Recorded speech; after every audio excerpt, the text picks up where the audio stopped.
नमस्कार बंधुरा आमार रेसिपिते सबाइके स्वागत। आज के प्रथमे आमी प्रेसार कुकार निये निয়েছি, तार मध्य किछु जल दिए निलाम। आमी एटा जेटा बानाबो सेटा आपनारा बुझते पेरे गेछेन। हाँ, आज के मटर घुगनी बानाबो, तार जोन्नो किछु मटर जलेर मध्य दिए दिलाम। जल गरम होवार परे आर मटरटा आमी आगेर दिन रात्रिबेलातेई जलेर मध्य भिजिए रेखेছিলাম। तार मध्य 4 टुकरो आलू दिए दिलाम और परिमाण मतन सामान्य परिमाणे लवण दिए आमी प्रेसारेर मुखटा आटके दिलाम। 5-6टा मतन सीटी बाजिए नेब। और एदिके प्रेसारे सेদ্ধ होते होते आमी एकटा मशला बानिये निচ্ছি।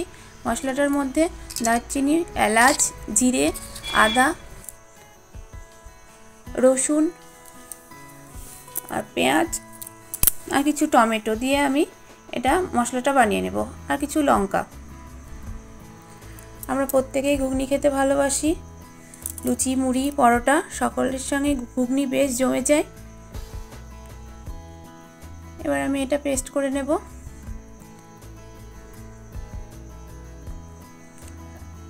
এদিকে মশলা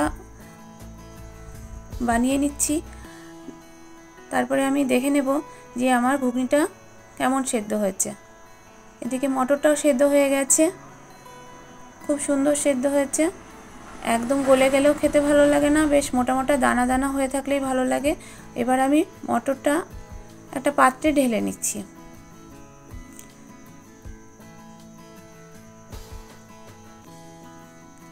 মশলাটাও এদিকে রেডি হয়ে গেছে। এবার আমি একটা ওভেনের উপর কড়া বসিয়ে নিচ্ছি, তার মধ্যে কিছু সরষের তেল দিয়ে দিচ্ছি। এটা আমি সরষের তেল দিয়েই বানাবো। সরষের তেলের মধ্যে কিছু জিরে ফোড়ন দিয়ে দিলাম আর দুটো তেজপাতা। হালকা ভাজার পরে আমি পেঁয়াজ কুচানো পেঁয়াজ দিয়ে দিচ্ছি।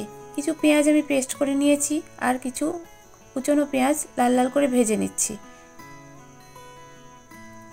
তারপর যখন হালকা ব্রাউন কালারের পেঁয়াজগুলো ভাজা হয়ে যাবে ঠিক সেই মুহূর্তে আমি টমেটোগুলো দিয়ে দিলাম। কারণ টমেটো দিয়ে যেহেতু জল বার হয় তার জন্য টমেটোটা একটু পরেই আমি দিলাম। তারপরে যে মশলাটা আমি বানিয়ে রেখেছিলাম তার মধ্যে থেকে 4-5 চামচ মতন আমি মশলাটা এখানে দিয়ে দিলাম।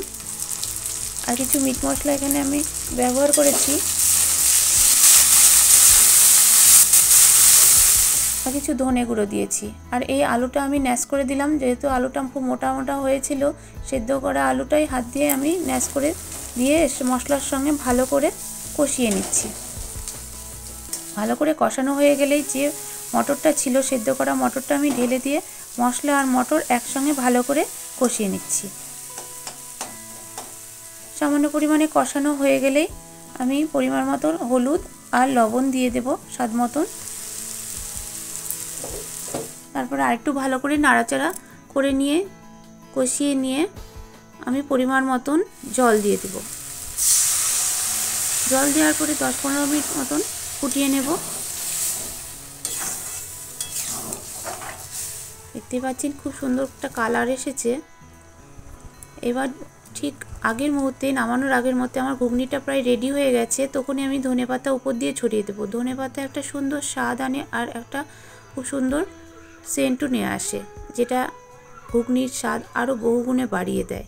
তাহলে বন্ধুরা কেমন লাগছে ঘুগনিটা অবশ্যই কমেন্ট করে জানাবেন। আর ঘুগনি খেতে কে কে ভালোবাসেন অবশ্যই কমেন্ট করে জানাবেন।